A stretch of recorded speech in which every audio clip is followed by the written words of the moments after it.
కాళోజీ నారాయణరావు అంటాడు, ఆకలి మంటలు ఒకచోట, అన్నపు రాసులు ఒకచోట, హంస తూలికలు ఒకచోట, అలిసిన దేహాలు ఒకచోట, సంపద అంతా ఒకచోట, గంపెడు బలగం ఒకచోట, వాసన నూనెలు ఒకచోట, మాసిన తలలు ఒకచోట. ఏది? ఆకలి మంటలు ఒకచోట, అన్నపు రాసులు ఒకచోట. ఎక్కడైతే ఆకలి మంటలు ఉన్నాయో అక్కడ అన్నపు రాసులు లేవు, ఎక్కడైతే హంస తూలికలు ఉన్నాయో అక్కడ అలసిన దేహాలు లేవు. అయితే ఇదంతా కూడా ఉండడానికి, ఈ వ్యత్యాసాలు ఉండడానికి కారణం ఏంటి అంటే పరిపాలన. పరిపాలనలో ఈ బడుగు బలహీన వర్గాలకు సంబంధించి, కింది వర్గాలకు సంబంధించి, పేదలకు సంబంధించి పాలకులు ఆలోచించినప్పుడు 100% ఇవన్నీ కూడా పోతాయి. ఈ అసమానతలు తొలగిపోయి అందరూ సమానంగా జీవించేటువంటి అవకాశం లభిస్తుంది. కానీ ఇవన్నీ కూడా అసమానతలు కొనసాగుతూ ఉన్నాయి. తర్వాత ఆకలి మంటలు ఒకచోట ఉన్నాయి, తర్వాత అన్నపు రాసులు ఒకచోట ఉన్నాయి, హంస తూలికలు ఒకచోట, అలిసిన దేహాలు ఒకచోట, వాసన నూనెలు ఒకచోట, మాసిన తలలు ఒకచోట. ఇవన్నీ కూడా ఉండడానికి కారణం ఏంటి అంటే ఇక్కడ పరిపాలకులు ఇక్కడ ఉన్నటువంటి కింది వర్గాల గురించి ఆలోచించకపోవడం, తర్వాత వీళ్ళని బాగు చేయాలనేటువంటి చిత్తశుద్ధి పూర్తి స్థాయిలో లేకపోవడం, ఇవన్నీ కూడా కారణమవుతూ ఉన్నాయి. మరి మనం ఏం చేయాలి? మనతో అవుతుందా అంటే 100% అవుతుంది. అంటే ఒక కథ చెప్తారు. అంటే అసలు కథ కానీ అసలు యాక్చువల్గా జీవితానికి దగ్గరగా ఉంటుంది. ఒక పెద్ద మనిషి, అంటే ఒక ఊరు ఉందంట, అంటే పాతకాలంలో ఒక 50-60 సంవత్సరాల క్రితం ఒక ఊరు ఉన్నది. ఒక ఊరు నుంచి చిన్న పల్లెటూరు, ఆ పల్లెటూరు నుంచి కొంచెం పట్టణానికి వెళ్ళాలంటే మధ్యలో పెద్ద కొండ ఉన్నది. ఆ కొండని దాటుకుని వెళ్ళాలంటే కష్టమవుతుంది కాబట్టి ఆ కొండ చుట్టూ తిరిగి ఆ కొండ తర్వాత ఉన్నటువంటి పట్టణానికి వెళ్ళాలి. వీళ్ళకి ఏ వైద్యం కావాలన్నా, ఏ జనరల్ స్టోర్లో సామాను కావాలన్నా, లేకపోతే ఏది కావాలన్నా కానీ ఆ కొండ చుట్టూ తిరిగి అక్కడికి వెళ్ళాల్సి ఉంటుంది. అయితే ఇక్కడ కొండ చుట్టూ తిరగడానికి ఒక 15 కిలోమీటర్లు పడుతుంది. మొత్తం కొండ చుట్టంతా తిరిగేసి, పెద్ద కొండ ఉంటుంది, ఆ కొండ చుట్టంతా తిరిగి పక్కన ఉన్నటువంటి, అంటే ఆ కొండ తర్వాత ఉన్నటువంటి పట్టణానికి వెళ్ళాలంటే ఒక 15 కిలోమీటర్లు పడుతుంది. చాలా ఇబ్బందులు పడుతూ ఉంటారు. మొత్తం చాలా తరాలు మారిపోతాయి. కానీ ఇక్కడ నుంచి అక్కడికి దారి లేదు. దీంతో ఏమైందంటే అసలు యాక్చువల్గా ఒక పెద్ద మనిషి, ఒక 80 సంవత్సరాల పెద్ద మనిషి, ముసలాయన అన్నాడంట, ఊరోళ్ళకి చెప్పిండట, అరే ఈ కొండని దొలిస్తే, ఇది కొండ ఎంత ఉంటుంది, ఒక 200 మీటర్లో ఏమో ఉంటుంది. ఇట్లా ఆ కొండను దొలిస్తే ఈ ఊరు నుంచి ఆ ఊరికి మనము ఈజీగా వెళ్ళిపోవచ్చు, 5 నిమిషాలు వెళ్ళొచ్చు, 5 నిమిషాలు రావచ్చు, ఈ 15 కిలోమీటర్లు తిరగాల్సిన అవసరం ఉండదు అంటే అందరు నవ్విరంట. మన నుంచి ఏడైతే ఇట్లా కాదు అట్లా అని చెప్పేసి అప్పుడే ఊరుకున్న తర్వాత ఇక పెద్ద మనిషి సరే ఎవరు చెప్పినా వింటలేరని చెప్పేసి ఓ గడ్డపార, తర్వాత ఒక పార, ఒక చిన్న జబ్బ ఇవి పట్టుకొని, ఒక టవల్ వేసుకొని, ఇంటికాడ సర్ది కట్టుకొని అడవిలోకి పోతా ఉన్నట్టు రోజు. ఒకరోజు పోయిండు, 2 రోజులు పోయిండు, 3 రోజులు పోయిండు, 4 రోజులు పోయిండు, ఇట్లా వెళ్తూ ఉన్నాడు. ఇంటికాడ నుంచి వెళ్తున్నాడు, పోతున్నాడు, సాయంత్రానికి మళ్ళీ ఇంటికి వస్తున్నాడు. ఇట్లా ఒక 2 ఏళ్ళు అయింది. 80 సంవత్సరాలు ఉన్న పెద్ద మనిషి 82 సంవత్సరాలు ఉన్న 2 ఏళ్ళు అయింది. 2 ఏళ్ళు అయింది. పోతున్నాడు, పొద్దున పోతాడు, పొద్దున ఇక సర్ది కట్టుకుంటాడు, ఒకటి గడ్డపార, తర్వాత పార ఇది పట్టుకొని బయలుదేరుతాడు. బయలుదేరిన తర్వాత అడవిలోకి పోతాడు. అడవిలోకి పోయి మళ్ళీ సాయంత్రానికి మళ్ళీ ఇంటికి వస్తాడు. అయితే ఈ అడవిలోకి పోతున్నటువంటి ఈ పెద్ద మనిషి ఒకరోజు ఇంటికి రాలేదు. సాయంత్రం అయింది, రాత్రి అయింది, ఇంటికి రాలేదు. ఇంటికి రాకపోతే ఆ కుటుంబ సభ్యులు మొత్తం కూడా ఆందోళన వ్యక్తం చేశారు. అయ్యో ఏమైంది, అసలు ఆ పెద్ద మనిషి అడవిలోకి పోయి ఎటు పోతుండో తెలియదు, రోజు అడవిలోకి పోతున్నాడు వస్తున్నాడు కానీ ఎటు పోతుండో తెలియదు, పోయిన పెద్ద మనిషి మళ్ళీ రాకపోయా అని చెప్పేసి వీళ్ళు చుట్టుపక్కల వాళ్ళందరికీ చెప్తారు. ఊరోళ్ళందరికీ చెప్తే ఊరోళ్ళందరూ కూడా అయ్యో అట్లా అయిపోయింది, ఆ పెద్ద మనిషి అడవిలోకి ఏడిపోతుండో ఏం కథ అనేది తెలియదు వీళ్ళందరికీ. అయితే మొత్తం అందరూ కూడా దివిటీలు పట్టుకుంటారు. దివిటీలు పట్టుకొని పోతారు, అడవిలోకి పోతారు. పోతే ఒక చిన్న బాట లెక్క కనిపిస్తుంది, ఆ బాట నుంచి మెల్లగా పోతారు. పోయిన తర్వాత లోపలికి పోయి చూస్తే ఆ కొండ ఉంటుంది. ఆ కొండ దగ్గరికి మొత్తం అంతా వెతుకుతూ ఉంటే ఆ కొండ దగ్గర ఒక చిన్న గుహలాగా కనిపిస్తుంది. గుహలాగా కనిపిస్తుంది ఏందో అని చెప్పేసి ఆ దివిటీలు పట్టుకొని పోయి చూస్తారు. చూసేసరికి లోపల పెద్ద మనిషి చనిపోయి ఉంటాడు. చనిపోయి తర్వాత అక్కడ గడపార, పార, తర్వాత ఏది జబ్బా అవన్నీ కూడా ఉంటాయి పక్కకు. చూస్తారు. చూసేసరికి ఊరోళ్ళందరూ కూడా ఆశ్చర్యపోతారు. అప్పటికే 25% కొండను ఒక్కడే పెద్ద మనిషి ఈ 2 సంవత్సరాలు కష్టపడి 25% కొండను తవ్వేసిండు. ఇంకా జస్ట్ ఇంకో 75% కంప్లీట్ చేసేస్తే ఇక్కడ నుంచి అక్కడికి రోడ్ అయిపోతుంది. లేకపోతే మొత్తం చుట్టూ తిరగాలంటే 15 కిలోమీటర్లు పడుతుంది. దాంతో ఆ పెద్ద మనిషిని తీసుకొస్తారు, అంత్యక్రియలు చేస్తారు. అంత్యక్రియలు చేసిన తర్వాత అందరు కలిసి మాట్లాడుకుంటారు. అరే 80 సంవత్సరాల ముసలోడు, 80 సంవత్సరాల పెద్ద మనిషి ఆ కొండను 25% కొండను ఖతం చేసిండు, కంప్లీట్ చేసేసిండు, తవ్వేసిండు. మన ఊరోళ్ళందరం కలిస్తే ఈ శ్రమదానమో ఏ దానమో ఒకటి చేసి ఊరోళ్ళందరం కలిస్తే ఆ కొండ ఉంటుందా అని చెప్పేసి అప్పుడు ఊరోళ్ళందరూ సమాయత్తమై అందరూ కూడా జబ్బలు, తర్వాత పారలు, గడపారలు ఇవన్నీ కూడా పట్టుకొని పోయి రోజు పోతున్నారు, పోయి తవ్వేసిండ్రు. 15 రోజులలో కొండ మొత్తం కంప్లీట్ అయిపోయింది. ఇక్కడ నుంచి అక్కడికి మంచి సొరంగం ఏర్పడ్డది. ఇక్కడ నుంచి అక్కడికి ఆ పట్టణం ఉంటుంది కదా, ఆ పట్టణానికి పోతుంది 5 నిమిషాలు కూడా పట్టదు. జస్ట్ ఇట్లా 1/2 కిలోమీటర్ దూరం ఇట్లా పోతున్నారు, వచ్చేస్తున్నారు.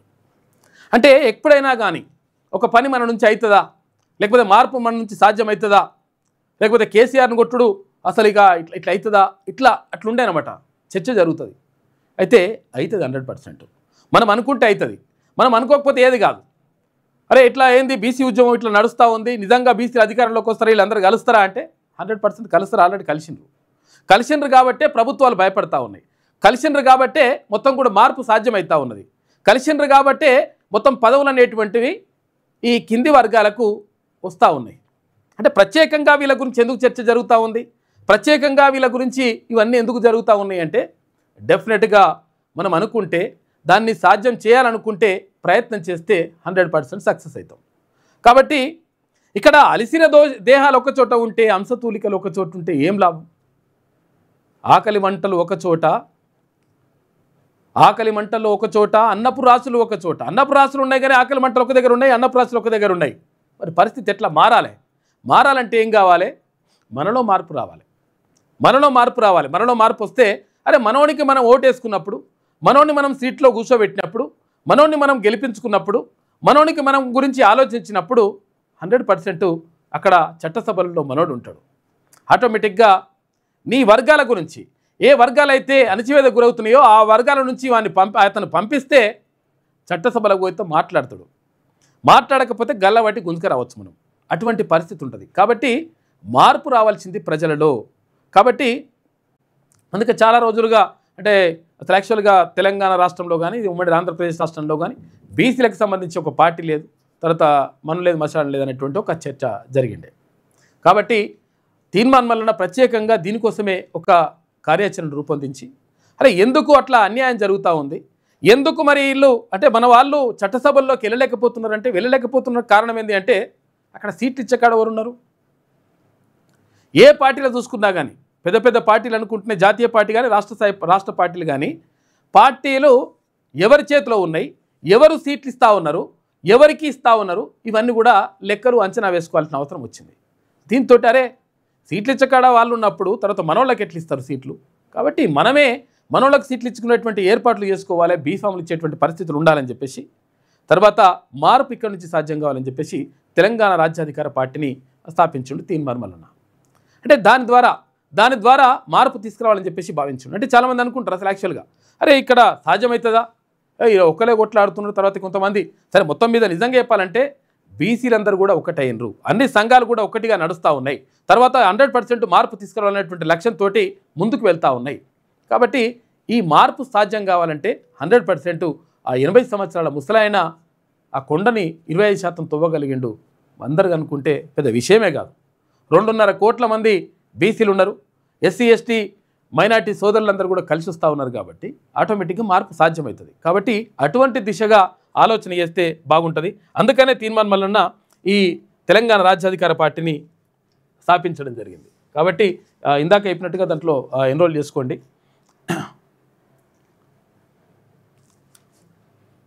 ఇక్కడ ఈనాడేదే అయితే ఇక మనం వార్తల్లోకి వెళ్దాం. ఈనాడు దినపత్రికను చూద్దాం.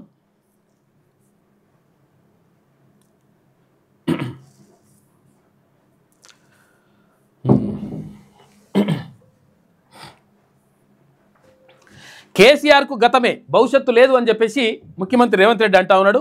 ఆయన తెలంగాణ ఆత్మనే చంపేశారు. 1.15 లక్షల ప్రభుత్వ ఉద్యోగాలు ఉన్నాయని చెప్పి 10 ఏళ్లలో ఎందుకు భర్తీ చేయలేదు?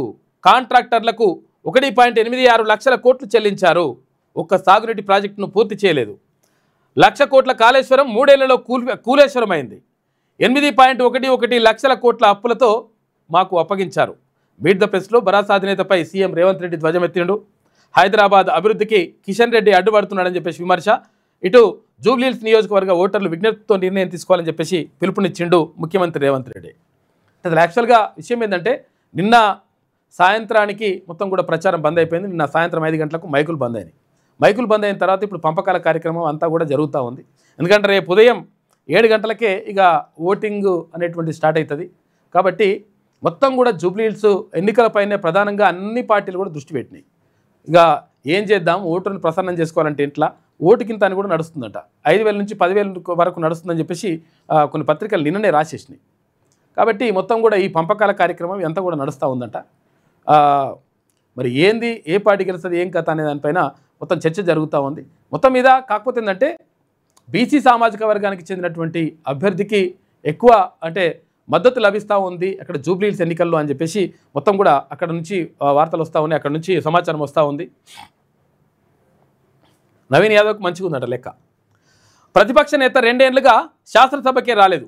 టీచర్ లేని బడిలాగా తయారైంది భరాసా శాసనసభ పక్షం. ప్రతి వస్తువుకు నిర్ణీత కాలపరిమితి ఉంటుంది. అలా భరాసా కాలగర్భంలో కలిసిపోతోంది. కేసీఆర్కు గతమే ఉంది, భవిష్యత్తు లేదు. తన కండ్ల ముందే పార్టీ కూలిపోతుంటే కేసీఆర్ ఆవేదనలో ఉన్నారు. అందుకే బయటకు రావడం లేదు. జూబ్లీహిల్స్లో భరాసాను గెలిపించాలని విజ్ఞప్తి చేయలేదు.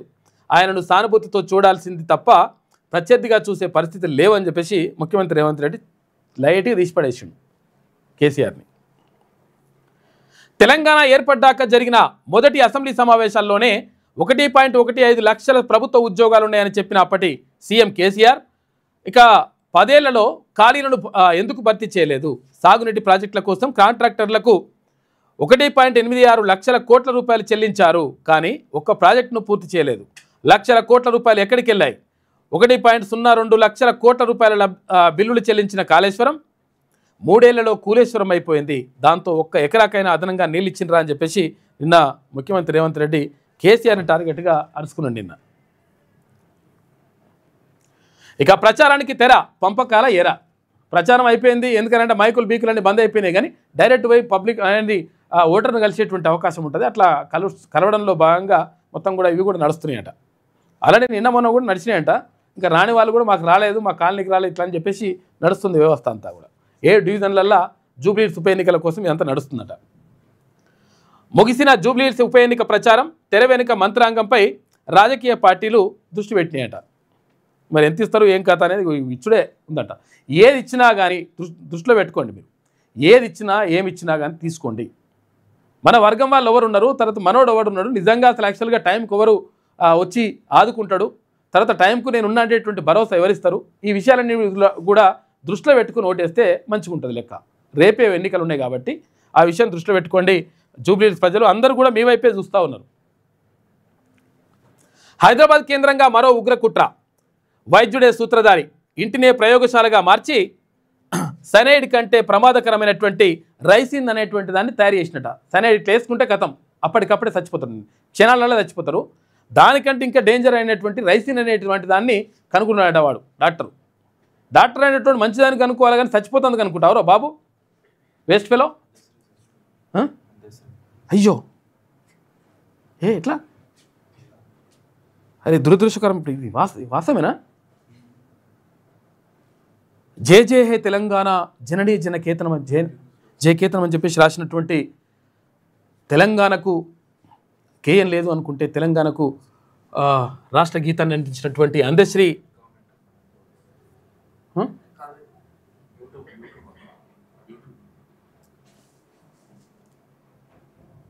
ఇదా, అరే చాలా బాధ అనిపిస్తుంది. అందశ్రీ గారు కొద్దిసేపటి క్రితం చనిపోయినట్టుగా తెలుస్తూ ఉంది.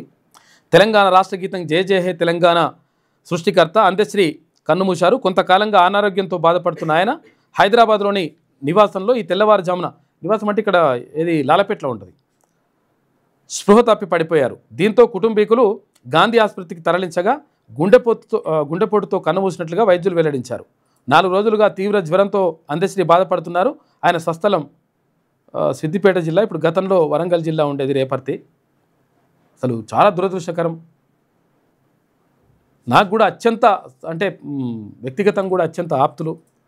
తెలంగాణకు అంటే ఎన్నో అంటే పాటలు రాసి ఆయన గేయాల ద్వారా ఒక చైతన్యాన్ని నింపినటువంటి ఒక గొప్ప వ్యక్తి అందశ్రీ.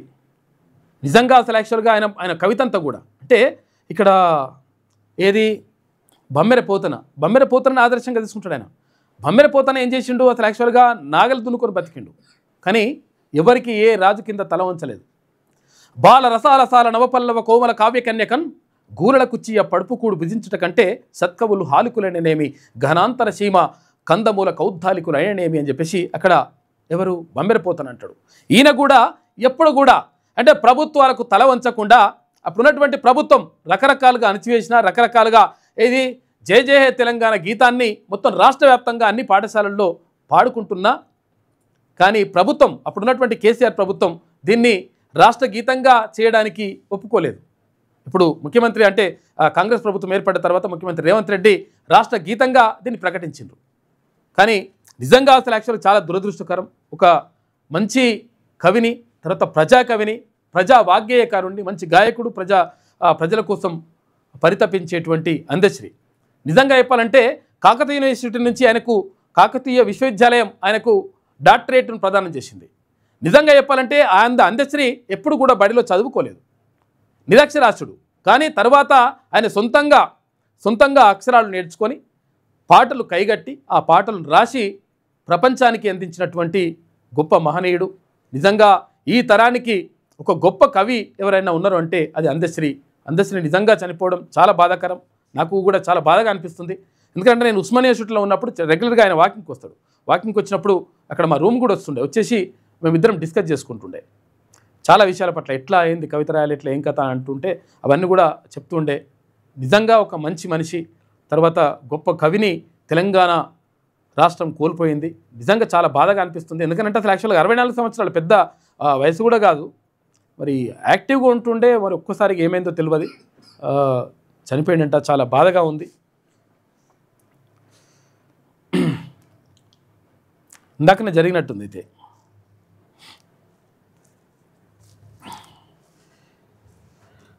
చాలా బాధ అనిపిస్తుంది నిజంగా. అంటే అసలు యాక్చువల్గా ఎప్పుడు కూడా ప్రజల కోసమే ధిక్కార స్వరాన్ని కూడా వినిపిస్తాడు ఆయన. అంటే అవసరమైనప్పుడు ప్రభుత్వాలకు వ్యతిరేకంగా ధిక్కార స్వరాన్ని కూడా వినిపిస్తాడు. తర్వాత అమ్మకు సంబంధించి ఒక కొమ్మ చెక్కితే బొమ్మరా, కొలిచి మొక్కితే అమ్మరా అని చెప్పేసి అటువంటి పాటలు, గొప్ప గొప్ప పాటలు రాసిండు ఆయన. గొప్ప గొప్ప గీతాలని తెలంగాణకు కాదు, ఈ తెలుగు సమాజానికి, ప్రపంచానికి అందించిండు అందశ్రీ లేకపోవడం నిజంగా బాధగా ఉంది. ఇక్కడ స్వగృహంలో అంటే ఇక్కడ లాలపేటలో ఉంటుంది. చాలాసార్లు మేము అంటే అక్కడికి వెళ్ళేటోళ్ళం. ఆయన ఉస్మానియా యూనివర్సిటీ నుంచి అక్కడ దించిన కొంచెం పోదాం పాసు దర్శనం అని చెప్పి అంటే అట్లా పోయి దించేటోండి నేను. చాలా దారుణం అసలు. యాక్చువల్గా ఒక చెడు వార్త వినాల్సి వచ్చిందని అనిపిస్తుంది. ఇక భాజపా గెలిస్తేనే మార్పు సాధ్యం, హామీల ఎగవేతలో కేసీఆర్ బాటలోనే రేవంత్. ఉప ఎన్నిక ప్రచారంలో కేంద్ర మంత్రి కిషన్ రెడ్డి అని చెప్పేసి ఒక వార్త కనిపిస్తూ ఉంది. జూబ్లీహిల్స్లో సమస్యలకు భరాసా కాంగ్రెస్ లేదే బాధ్యత అని చెప్పేసి అంటున్నాడు కిషన్ రెడ్డి. ప్రచారంలో భాగంగా బోరబండ డివిజన్లో ఓ రుద్రాలను పరికలిస్తున్న కేంద్ర మంత్రి కిషన్ రెడ్డి. ఇక రేవంత్ 3 ఏళ్ళు ఉంటాడో 3 నాళ్ళు ఉంటాడో అని చెప్పేసి ఇక్కడ కేటీ రామారావు అంటున్నాడు. రాష్ట్ర ప్రజలకు జూబ్లీహిల్స్లో తీర్పుతో తేలిపోతుంది, రాష్ట్ర ప్రజలకు న్యాయం చేసే అవకాశం ఇక్కడ ఓటర్లకు దక్కింది. భరాసా కార్యనిర్వాహక అధ్యక్షుడు ఇక్కడ కేటీఆర్ అంటున్నాడు. యూసుఫ్గూడ డివిజన్ శ్రీకృష్ణనగర్ రోడ్ షోలో మాట్లాడుతున్నాడు కేటీఆర్. చిత్రంలో భరాసా అభ్యర్థి మాగంటి సునీత కూడా ఉన్నది. గల్లీలో కొట్టేద్దాం, సూడాన్లో అమ్మేద్దాం. దేశంలో రోజుకు సగటున 4615 సెల్ ఫోన్లు దొంగతనానికి గురవుతున్నాయంట. అంతర్జాతీయ ముఠాలతో కలిసి ఆఫ్రికాకు తరలింపు అని చెప్పేసి ఈడ కొట్టేస్తున్నట్ట, కొట్టేసి ఆఫ్రికా పోతున్నాయట అవి ఫోన్లు, అక్కడ పంపిస్తున్నట ఈ లంగ కొడుకులు. ఒక్క ముఠా 31 మంది దొంగలు, వారి నుంచి స్వాధీనం చేసుకున్న 703 అధునాతన సెల్ ఫోన్లు, విలువ 2 కోట్ల రూపాయలు. ఏంటి ఇవి ఉంటాయి కదా యాపిల్ ఐఫోన్లు ఉంటున్నట్టు, ఐఫోన్లు అన్ని ఫోన్లు కొట్టేస్తున్నారట. మరి ఏందో ఐఫోన్లు మరి ఎట్లా తీస్తారేమో ఈ కొడుకులు లాకులు బీకులు. హైదరాబాద్ టాస్క్ ఫోర్స్ పోలీసులకు చిక్కిన ఓ సెల్ ఫోన్ దొంగల ముఠా నేపథ్యం ఇది. దేశవ్యాప్తంగా రోజుకు సగటున 4615 సెల్ ఫోన్లు చోరీకి గురవుతున్నట్లు గణాంకాలు చెబుతున్నాయి. రద్దీ ప్రాంతాల్లో సెల్ ఫోన్లకు చోరీ చేయడం దగ్గర నుంచి దక్షిణ సుడాన్ లాంటి ఆఫ్రికా దేశాలకు తరలించే వరకు అంతా పక్కా ప్రణాళిక ప్రకారం జరుగుతోంది. ఇటీవల హైదరాబాద్లో డీసీపీ స్థాయి అధికారిపైనే సెల్ ఫోన్ దొంగలు దాడికి తెగబడడంతో ఈ ముఠాల దందా చర్చనీయాంశంగా మారింది. రద్దీ ప్రాంతాలే లక్ష్యంగా చేసుకుంటారట, బాగా రద్దీగా ఉన్నప్పుడు అలాగే మెల్లగా సెల్ ఫోన్ కొట్టేస్తారట. చూడండి, వృత్తిరీత్యా ఫోటోగ్రాఫర్లు అయినటువంటి బషీర్ బెల్ టౌన్షిప్ ఎదురుగా ఉన్నటువంటి రద్దీ ప్రాంతంలో ఫోటోలు తీస్తున్నారు. చూడిగో ఫోన్ల రికవరీ ఎట్లున్నదంట, రాష్ట్రంలో తెలంగాణలో ఎట్లున్నది, ఆంధ్రప్రదేశ్ ఎట్లున్నది, ఇవన్నీ చూసుకుంటే తెలంగాణలో బ్లాక్ చేసిన ఫోన్లు 3,87,000 ఉన్నాయంట, రికవరీ చేసినాయి 43%. ఆంధ్రప్రదేశ్లో 1,31,000 ఉంటే రికవరీ చేసినవి 41%. కర్ణాటకలో 4,27,000 ఉంటే రికవరీ చేసినవి 39%. తమిళనాడులో 1,64,000 ఉంటే 36% రికవరీ చేసిరట. ఉత్తరప్రదేశ్లో 2,41,000 ఉంటే 30% ఫోన్లు రికవరీ చేసిర్రు. ఇక మహారాష్ట్రలో 2,24,000 ఉంటే 25% ఫోన్లని రికవరీ చేసిండ్రంట.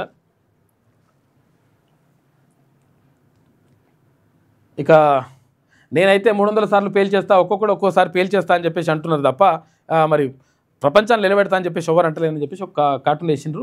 150 సార్లు వేల్చేస్తానడుగా ట్రంప్ అమెరికా అధ్యక్షుడు ప్రపంచాన్ని, అంత శక్తి ఉన్నదని. ఇది ఈనాడులో ఉన్నటువంటి ప్రధాన కథనాలు. పాపం నిజంగా అందశ్రీ ఎప్పుడు కూడా అంటే అందశ్రీ తాపి మేస్త్రిగా, తర్వాత అంతకుముందు పశువుల కాపరిగా, తర్వాత అట్లా రకరకాలుగా ఆయన జీవితాన్ని గడిపిండు. జీవితం అంతా కూడా కష్టాలతోటే ఉన్నది. ఆయన జీవితం చెప్పాలంటే చాలా బాధాకరమైనటువంటి జీవితాన్ని అనుభవించిండు. ఎప్పుడు కూడా కులం పేరు ఇవన్నీ కూడా చెప్పుకోలేదు ఆయన. ఎప్పుడు కూడా నువ్వు ఎవరు అంటే నేను మనిషిని అని చెప్పేసి అన్నాడు. అది చెప్పండి. మళ్ళీ ఇంకో మాట కూడా ఇప్పుడు నాతో మాట్లాడినప్పుడు మా కూతురికి అక్కడ ఢిల్లీ ఇన్స్టిట్యూట్లో చదువుతుంటే అక్కడ ఏది సివిల్స్ ప్రిపేర్ అవుతుంది, ఐఏఎస్ ఐపీఎస్ కోసం ప్రిపేర్ అవుతున్నది. అక్కడ కూడా నేను ఆమెను అడిగిన, నేను అంటే నాకు ఈ రిజర్వేషన్ వద్దు నాన్న అని చెప్పిండు. ఈయన కూడా వద్దని చెప్పిండట. అంటే అంత ఆదర్శ భావాలు ఉన్నటువంటి వ్యక్తి అందశ్రీ. నిజంగా ఆయన లేకపోవడం చాలా బాధాకరం. ఇక వెలుగు దినపత్రిక చూసుకుంటే ఉత్సాహంగా సైక్లోథాన్ వివిధ రాష్ట్రాల నుంచి 1900 మంది హాజరయ్యారంట. ఏది ఇప్పుడు మారథాన్ అంటారు కదా, మారథాన్ అంటే 41 కిలోమీటర్లు కొడతాం కదా, ఈ 41 కిలోమీటర్ల లెక్క ఇప్పుడు ఇది సైక్లోథాన్ అంట. ఆదివారం ఉస్మాన్ సాగర్ వట్టినాగులపల్లి వద్ద నిర్వహించిన సైక్లోథాన్ పోటీల్లో పాల్గొన్న సైక్లిస్టులు కొంతమంది మొత్తం ఇదే పని మీద ఉంటారు. అంటే వాళ్ళకు ఒక లక్ష్యం ఉంటుంది. మైకులు బంద్, ముగిసిన జూబ్లీహిల్స్ బైపోల్ ప్రచారం, మూగబోయిన మైకులు, తగ్గిన కోలాహలం. రేపే పోలింగ్ ఉంటుంది, తగ్గిన కోలాహలం తగ్గుతుంది కానీ ఇక లోపల వంచుతారు ఇప్పుడు. ఇక పోల్ మేనేజ్మెంట్పై పార్టీలు ఫోకస్. ఇక పోలింగ్కు పకడ్బందీగా ఏర్పాట్లు చేసిన ఈసీ అని చెప్పేసి ఒక వార్త కనిపిస్తూ ఉంది. జూబ్లీహిల్స్ నియోజకవర్గం సైలెంట్ అయింది. ఉప ఎన్నిక ప్రచారం ఆదివారం సాయంత్రం ముగియడంతో ఎన్నికల సందడి సద్దుమణిగింది. రోజు వేలాది మంది కార్యకర్తలతో కిక్కిరిసిపోయిన వీధులు, గల్లీలు, జంక్షన్లు ఇప్పుడు బోసిపోయి కనిపిస్తున్నాయి. అభ్యర్థులు, స్టార్ క్యాంపెయినర్ల ఉపన్యాసాలతో హోరెత్తిన మైకులు మూగబోగా వాహనాల కాన్వాయ్ల కోలాహలం కనుమరుగైంది. మంగళవారం జరగబోయే పోలింగ్కు అధికారులు అన్ని ఏర్పాట్లు పూర్తి చేయగా ప్రధాన పార్టీలు మాత్రం ఇప్పుడు పోలింగ్ సరళిని తమకు అనుగుణంగా మార్చుకునేందుకు పోల్ మేనేజ్మెంట్పై దృష్టి సారించారు. అయితే నాయకులు తమ గెలుపు అవకాశాలను పెంచుకునేందుకు వార్ రూమ్లను కూడా బూత్ స్థాయి కార్యకర్తలకు సూచనలు చేస్తున్నట. వార్ రూమ్ల నుండి ఇక 3 ప్రధాన పార్టీల అభ్యర్థులతో పాటు మొత్తం 58 మంది ఈ పోటీలో ఉన్నారు.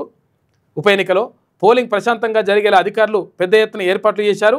జూబ్లీహిల్స్ నియోజకవర్గానికి 5వసారి జరుగుతున్న ఎన్నికలో ఇంతమంది పోటీ చేయడం ఇదే తొలిసారి కావడం విశేషం. గతంలో ఇదేంటంటే ఈ జూబ్లీహిల్స్ నియోజకవర్గం గతంలో ఇక్కడ ఏది ఖైరతాబాద్ నియోజకవర్గం కింద ఉండే, అప్పుడు పీజీఆర్ ఉండే.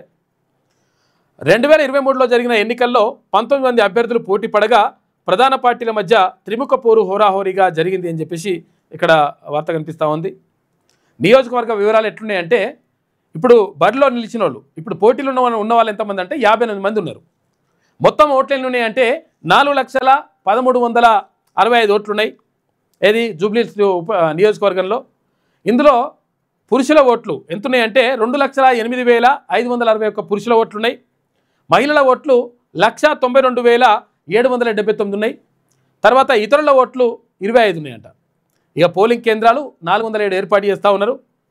సమస్యాత్మక పోలింగ్ కేంద్రాలు అంటే ఇప్పుడు అల్లర్లు జరుగుతాయి, తర్వాత కొంచెం లొల్లి అవుతుంది అటు ఇటు అని అనుకునే పోలింగ్ కేంద్రాలు చాలానే ఉన్నాయంట. 226 కేంద్రాలు ఉన్నాయట. ఇక బ్యాలెట్ యూనిట్లు 4 ఏర్పాటు చేసినట్ట. ఇక దీనికి సంబంధించినటువంటి వార్త జూబ్లీహిల్స్ ఉప ఎన్నికకు సంబంధించి. ఓటు మీది, రాష్ట్ర అభివృద్ధి బాధ్యత మాది. వచ్చే 8 ఏళ్లలో 100 ఏళ్లకు సరిపడా డెవలప్మెంట్ చేస్తామని చెప్పి సీఎం రేవంత్ రెడ్డి అంటుండు. వచ్చే 8 ఏళ్ళు ఎట్లా, ఇంకెంత ఉన్నది, ఇంకా 2 ఏళ్ళు ఉన్నది కదా, 3 ఏళ్ళు ఉన్నది అంటే మళ్ళీసారి గెలిస్తే అని అర్థం దాన్ని. కాంగ్రెస్ చేసిన అభివృద్ధి చెరిపేస్తే చెరిగిపోయేది కాదు. సెంటిమెంటా డెవలప్మెంటా జూబ్లీహిల్స్ ప్రజలు ఆలోచించుకోవాలి. కేటీఆర్ కిషన్ రెడ్డి తోడు దొంగలు. రాష్ట్ర అభివృద్ధికి వాళ్ళిద్దరూ అడ్డుపుల్లలు వేస్తున్నారు. హైదరాబాద్ డెవలప్మెంట్ కిషన్ రెడ్డి పనిగట్టుకుని ఆపుతున్నాడు. జూబ్లీహిల్స్లో బీజేపీకి డిపాజిట్ కూడా రాదు. అందుకే మోదీ షా ప్రచారానికి రాలే. చెల్లెను మాగంటి తల్లిని అవమానించిన కేటీఆర్ అక్కడ కవితను, తర్వాత ఇక్కడ మాగంటి గోపీనాథ్ వాళ్ళ తల్లి ఆమె వచ్చి నిన్న ప్రెస్ మీట్ పెట్టి దర్యాప్తు చేయండి, అసలు యాక్చువల్గా మాకు అనుమానం ఉన్నది, ఎందుకు చచ్చిపోయాడు, ఎట్లా చచ్చిపోయాడు అని చెప్పేసి ఆమె ప్రెస్ మీట్ పెట్టింది. అవమానించిన కేటీఆర్ మహిళలకి ఏం న్యాయం చేస్తాడు? తెలంగాణ ఉద్యమ ఆత్మను చంపిందే కేసీఆర్. మీట్ ది ప్రెస్లో సీఎం వ్యాఖ్యానించాడు, మాట్లాడిండు. గుజరాత్కు కిషన్ రెడ్డి గులాంగిరి. కేటీఆర్ కిషన్ రెడ్డి తోడు దొంగలని సీఎం రేవంత్ రెడ్డి విమర్శించారు. వాళ్ళిద్దరూ రాష్ట్రాభివృద్ధికి అడ్డుపుల్లలేస్తున్నారని మండిపడ్డారు. కేంద్రం కొన్ని విషయాల్లో మాకు సహకరిస్తున్నది, అయితే కిషన్ రెడ్డి సిటీకి సంబంధించిన కొన్ని అభివృద్ధి పనుల్లో అడ్డుపడుతుండడంతోనే కేంద్రం మాకు సహకరించడం లేదని చెప్పేసి ముఖ్యమంత్రి ఆరోపిస్తూ ఉన్నారు. రాష్ట్రంలో 2034 వరకు తామే అధికారంలో ఉంటామని సీఎం రేవంత్ రెడ్డి ధీమా వ్యక్తం చేశారు. మళ్ళోసారి గెలిస్తే మళ్ళోసారి వచ్చేది బీసీ ప్రభుత్వమే. వచ్చే 8 ఏళ్లలో 100 ఏళ్లకు సరిపడా అభివృద్ధి చేస్తామన్నారు. ఇందుకు సంబంధించిన ప్రణాళిక రచించుకుంటూ ముందుకెళ్తామని తెలిపారు. బీఆర్ఎస్ 10 ఏళ్ల పాలనలో ఆగిపోయిన అభివృద్ధిని కూడా వచ్చే 8 ఏళ్లలో పూర్తి చేస్తాం. రాష్ట్రంలో 2004 నుంచి 2014 వరకు కాంగ్రెస్ హయాంలో ఏ విధంగా అభివృద్ధి జరిగిందో దానికి కొనసాగింపుగా మా ప్రభుత్వం డెవలప్మెంట్ చేస్తుంది. ఇందులో భాగంగా మెట్రో సెకండ్ ఫేజ్, హైదరాబాద్కు గోదావరి జిల్లాల తరలింపు, Musi river front development, 666 future city నిర్మాణం, మచిలీపట్నం వరకు డైపోర్టు, శ్రీశైలం వరకు national highway, Hyderabad to Bengaluru, Hyderabad to Chennai via Amaravati వరకు బుల్లెట్ ట్రైన్ తదితర ప్రాజెక్టులు పూర్తి చేస్తామని చెప్పేసి ముఖ్యమంత్రి రేవంత్ రెడ్డి నిన్న మాట్లాడి మీట్ ది ప్రెస్లో. కంటోన్మెంట్లో ఉప ఎన్నిక జరిగితే అక్కడి ప్రజలు అభివృద్ధిని కోరుకొని కాంగ్రెస్కు ఓటేశారు. ఇప్పుడు ఇక్కడ ఎంతో అభివృద్ధి జరుగుతున్నది. జూబ్లీహిల్స్లో కూడా అభివృద్ధి జరగాలంటే కాంగ్రెస్ని గెలిపించాలి. నవీన్ యాదవ్ లాంటి యువ నాయకుడు ఏ సమస్య ఉన్నా క్షణాల్లో నా దృష్టికి తీసుకొస్తాడు. సొంత చెల్లిని మాగంటి గోపీనాథ్ తల్లిని నడిబజార్లో కేటీఆర్ అవమానించాడు. అలాంటి వ్యక్తి మహిళలకు ప్రజలకు ఎలా రక్షణగా ఉంటాడని చెప్పేసి ఆయనను ఎవరు నమ్ముతారని సీఎం రేవంత్ రెడ్డి అంటున్నాడు. 2 ఏళ్లలో కాంగ్రెస్ ఏం చేసింది? ఒక్క రోడ్ అయినా వేసిందా? ఒక్క ఫ్లైఓవర్ అయినా కట్టిందా అని చెప్పేసి హరీష్ రావు అంటున్నాడు. కేసులు వేధింపులు తప్ప ఈ ప్రభుత్వానికి విజన్ లేదు. Jubilee Hills bypoll lady versus rowdy అని చెప్పేసి ఈ రౌడీలు బ్యూడీలు బంద్ చేయరు. ఇవి వాళ్ళ నాయన మీద రౌడీ షీట్ ఓపెన్ చేసిండ్రు అప్పుడని చెప్పేసి ఇక రౌడీ అని చెప్పేసి ప్రచారం అవసరమా? బీసీలకు సంబంధించి లంగ కథలు.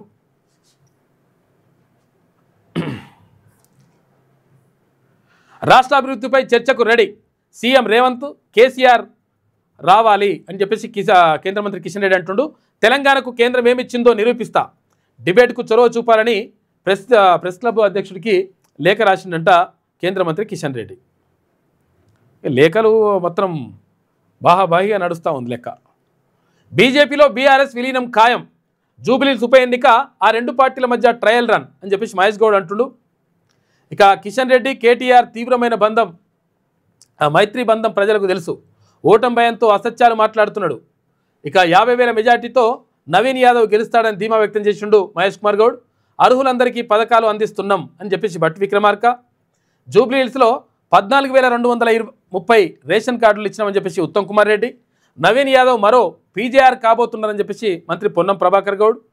ఇక బీఆర్ఎస్కు ఓట్లు అడిగే నైతిక హక్కు లేదని చెప్పేసి జూపల్లి కృష్ణారావు, నోటిఫికేషన్కు ముందే 150 కోట్లతో అభివృద్ధి పనులు అని చెప్పేసి వాకిడి శ్రీహరి చెప్తున్నటువంటి మాట. మొత్తం మీద మంత్రులందరూ ఆడనే ఉన్నారు. మంత్రులు, ఎమ్మెల్యేలు, ప్రధాన నాయకులు అందరూ కూడా మొత్తం మీద జూబ్లీహిల్స్ మీద దృష్టి పెట్టినరు. ఇక్కడ కాంగ్రెస్ పార్టీ కానీ, ఇటు బీఆర్ఎస్ పార్టీ కానీ, ఇటు భారతీయ జనతా పార్టీ కానీ అన్ని పార్టీలు ఆడనే ఉన్నాయి మొత్తం.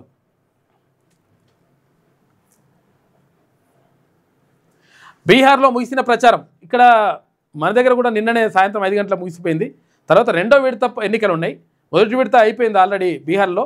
రెండో విడత రేపే ఎలక్షన్స్ ఉన్నాయి. వాళ్ళకు కూడా 11 తారీఖు నాడు ఎలక్షన్స్ ఉంటాయి. తర్వాత 11 తారీఖు నాడు రేపే మనకు జూబ్లీహిల్స్ ఎన్నికలు ఉంటాయి. ఉదయం 7 గంటలకు పోలింగ్ స్టార్ట్ అవుతుంది. అయితే రేపు ఎన్నికలు ఉంటే 14 తారీఖు నాడు ఇక్కడ జూబ్లీహిల్స్ ఫలితాలు వస్తాయి. తర్వాత బీహార్ ఫలితాలు కూడా 14 తారీఖు నాడే వచ్చేస్తాయి. రేపే final page polling. Bihar assembly ఎన్నికల్లో సెకండ్ ఫేజ్ ప్రచార గడువు ఆదివారం సాయంత్రం 6 గంటలకు ముగిసింది. ఇక మంగళవారం ఓటింగ్ను ఈసీ నిర్వహించనుంది. ఇక 14న ఓట్ల లెక్కింపు చేపడతారు.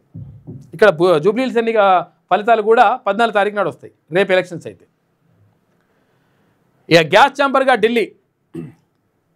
ఢిల్లీ మరోసారి గ్యాస్ ఛాంబర్గా మారింది. ఇక ప్రభుత్వం విధించిన ఆంక్షలు అమల్లో ఉన్నప్పటికీ గాలి నాణ్యత అత్యంత దారుణంగా పడిపోయిందంట. 9కి పైగా ప్రాంతాల్లో IQI 400 పాయింట్లకు పైగా నమోదైంది. దీంతో ప్రజలు పలు ప్రాంతాలను రెడ్ జోన్లుగా ప్రకటించిరట అధికారులు. టారిఫ్ల వ్యతిరేకులు మూర్ఖులు అని చెప్పేసి పిచ్చిలేసినట్టుంది నిజంగా మనోనికి. 83 ఏళ్ళు ఉన్నాడు. అసలు ఏం అర్థమైతలేదు అమెరికా అధ్యక్షుడు ట్రంప్కి. ప్రపంచ దేశాలపై విధిస్తున్న టారిఫ్లను వ్యతిరేకించే అమెరికన్లు మూర్ఖులని ప్రెసిడెంట్ ట్రంప్ అన్నారు. టారిఫ్ల ద్వారా లక్షల కోట్ల రూపాయల డాలర్లు వస్తాయని, ఆ డబ్బుతో రుణాలు చెల్లించడంతో పాటు ఒక్క అమెరికన్ $2,000 ఇస్తారని చెప్పి $2,000 ఇస్తారంట ఒక్కొక్క అమెరికన్కు. ఏందో మరి కథ.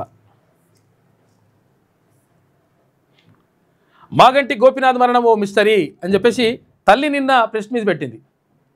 మాగంటి గోపీనాథ్ వల్ల అమ్మ నిన్న ప్రెస్ మీట్ పెట్టింది. ఎవరితో కలిసి?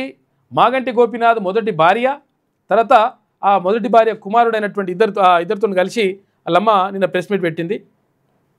విచారణకు పెరుగుతున్న డిమాండ్. జూబ్లీహిల్స్ ఉప ఎన్నిక వేళ తీవ్ర దుమారం. ఇప్పటికే పోలీసులకు గోపీనాథ్ తల్లి ఫిర్యాదు చేసింది. ఇది అనుమానంగా ఉంది, మా కొడుకు ఎట్లా చచ్చిపోయాడో ఏం కథనో తేల్చాలని. అనుమానాలున్నాయని ఆవేదన. మనవడితో కలిసి తాజాగా మీడియాకు ముందుకు గోపీనాథ్ ఫ్యామిలీ సర్టిఫికెట్లతో మా పేరు లేవని చెప్పేసి ఆమె మహానందకుమారి అడుగుతూ ఉంది. వాళ్ళ తల్లి తప్పుడు పత్రాలతో సునీత ప్రచారం చేసుకుంటున్నదని చెప్పేసి ఆరోపిస్తుంది. మృతిపై సమగ్ర దర్యాప్తు చేయాలని డిమాండ్. విచారణ జరపాలి, కేటీఆర్ పాత్ర తేల్చాలని చెప్పేసి కేంద్ర మంత్రి బండి సంజయ్ డిమాండ్ చేస్తున్నాడు.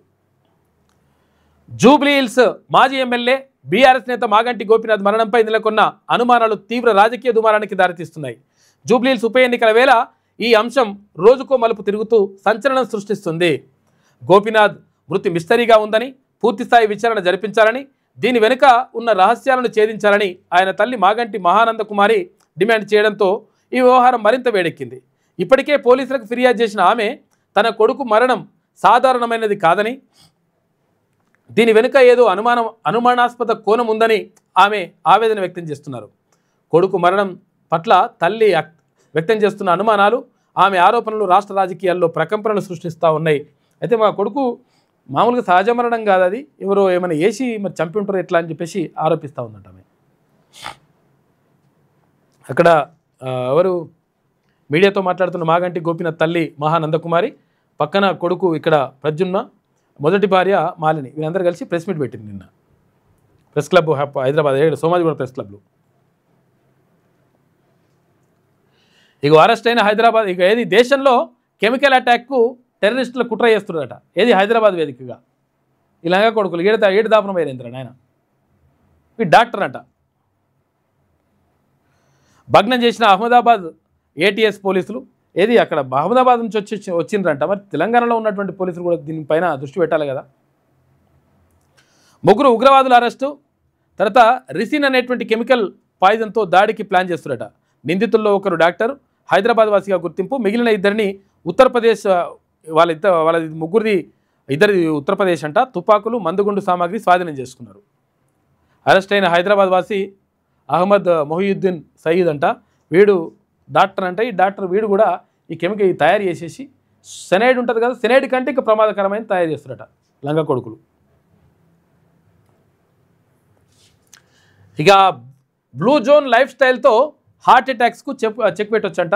ఏది గుండె నొప్పికి తర్వాత దీనికి చెక్ పెట్టొచ్చంట. ఎట్లా ఉండాలి మరి, ఏం చేయాలి దానికోసం? ఒకవేళ హార్ట్ అటాక్ రావద్దంటే ఏం చేయాలి అంటే ఇగో ఇది చేయాలంట. ప్రకృతికి దగ్గరగా జీవనం, సీజనల్గా వచ్చే పండ్లు కూరగాయలే తినాలి. ప్రకృతికి దగ్గరగా ఉండాలి అంటే రాత్రిపూట వండుకొని నిద్రపోవాలి, పొద్దున పూట పని చేయాలి. తర్వాత ఇంకోటి ఏంటంటే ఏ సీజన్లో వచ్చే పండ్లను ఆ సీజన్లో తినాలి అసలు యాక్చువల్గా. తర్వాత కూరగాయలు కూడా ఏవి ప్రకృతి సిద్ధంగా వచ్చినాయి తినాలి. దీనిపైన అడ్డమైన కెమికల్ వాడి అవి రకరకాలుగా మందులు రసాయనాలు వాడినవి తినొద్దంట. వీటిని చేస్తే గుండె పదిలంగా ఉంటుంది, మంచిగా ఆరోగ్యంగా ఉంటుంది అని చెప్పేసి చెప్తా ఉన్నారు. 100 ఏళ్ళ దాకా ఏం హార్ట్ అటాక్లు బీట్ అటాక్లు ఏం రావంట. జపాన్, కోస్టారికా, ఇటలీ, గ్రీస్, అమెరికాలోని 5 సిటీల ప్రజల జీవన విధానమే ఈ బ్లూ జోన్ అంట. ఈ లైఫ్ స్టైల్ పాటిస్తే 100 ఏళ్ళు హ్యాపీగా బతకొచ్చు అంటున్న ఎక్స్పర్ట్స్. గుండె జబ్బులే లేకుండా ఇతర ప్రాణాంతక వ్యాధులు దరితేరవంట ఈ లైఫ్ స్టైల్ చేస్తే. బ్లూ జోన్ లైఫ్ స్టైల్ అంటే ఏంటో చూద్దాం. ఇక్కడ ఈ మధ్యకాలంలో చాలామంది ఉన్నట్టుండి కుప్పకూలిపోతున్నారు. సడన్ హార్ట్ అటాక్తో ప్రాణాలు కోల్పోతున్నారు. వయసుతో సంబంధం లేకుండా పిల్లలు, యువతలోనూ ఇలాంటి కేసులు వెలుగు చూస్తున్నాయి. మరి హార్ట్ అటాకులు మన దరి చేరకుండా ఉండాలంటే ఏం చేయాలి? గుండె పదిలంగా ఉండి ఎక్కువ కాలం బతకాలంటే ఎలాంటి లైఫ్ స్టైల్ను అనుసరించాలి అంటే అందుకు బ్లూ జోన్ లైఫ్ స్టైల్ సరైన సమాధానం అంటున్నారు హెల్త్ ఎక్స్పర్ట్స్. అవును, సహజసిద్ధమైన ఆహారం తీసుకుంటూ ప్రకృతికి దగ్గరగా జీవనం సాగించే ఈ లైఫ్ స్టైల్ను తూచా తప్పకుండా పాటిస్తే మన గుండె దీర్ఘకాలం మంచిగా పనిచేసి సడన్ స్ట్రోక్ రాకుండా ఉంటుందని చెబుతున్నారు. అంతేకాదు హ్యాపీగా నిన్ను 100 ఏళ్ళు వరకు బతకొచ్చని చెప్పేసి అంటున్నారంట. ఏది లైఫ్ స్టైల్ మార్చుకోవాలట. ఇది అడ్డమైనవి ఏంటి ఇప్పుడు జంక్ ఫుడ్లు, బింక్ ఫుడ్లు, ఫ్రైలు, పిల్లు ఇట్లా తర్వాత ఇట్లా చూసి వేసేసి నూనెలు వేసి ఇట్లా కొట్టంగానే మంచిగా వాసన రాగానే తర్వాత అందులో ఏది ఇంత టేస్టింగ్ సాల్ట్ కలిపి ఈ అడ్డమైన తిండి తినొద్దంట. ఇంకేం చేయాలి?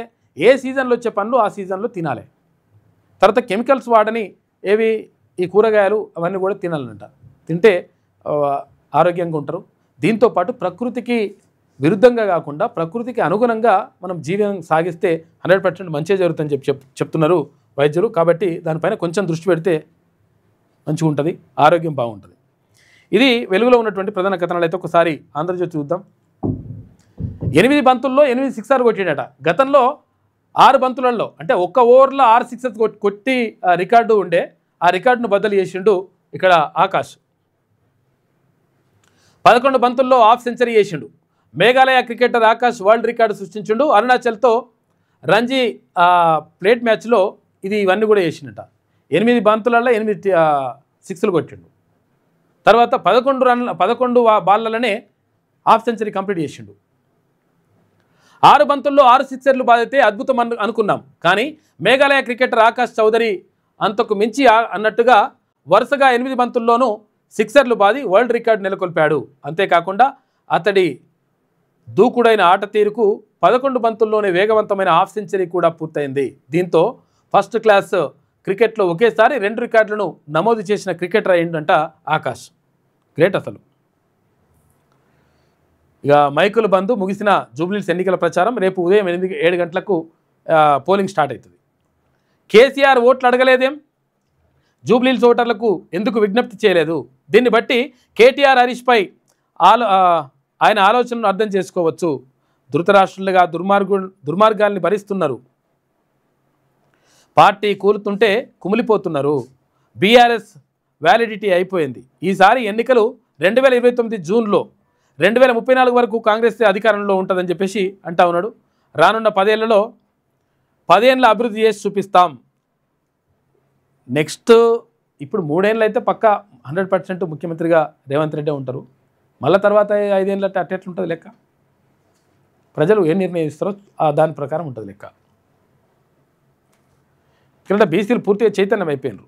రానున్న 10 ఏళ్లలో 100 ఏళ్ళ అభివృద్ధి చేసి చూపిస్తాం. కేసీఆర్ పెట్టిన ఏ పథకాన్ని ఆపలే.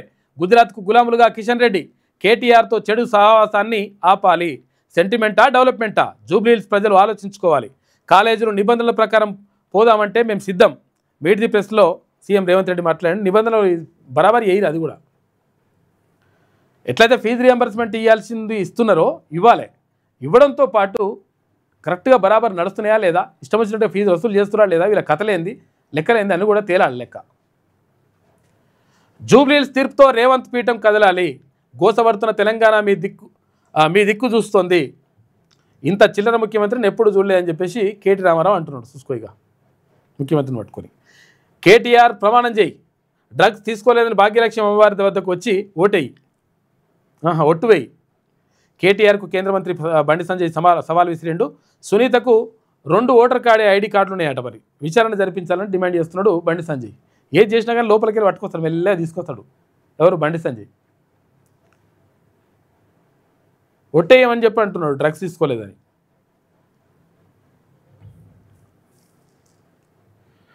అధికారం శాశ్వతం అనుకున్న వారిని ప్రజలు ఇంట్లో కూర్చోబెట్టారు. అంటే మీ నాయనను కూర్చోబెట్టి నిన్ను కూడా కూర్చోబెట్టారమ్మా.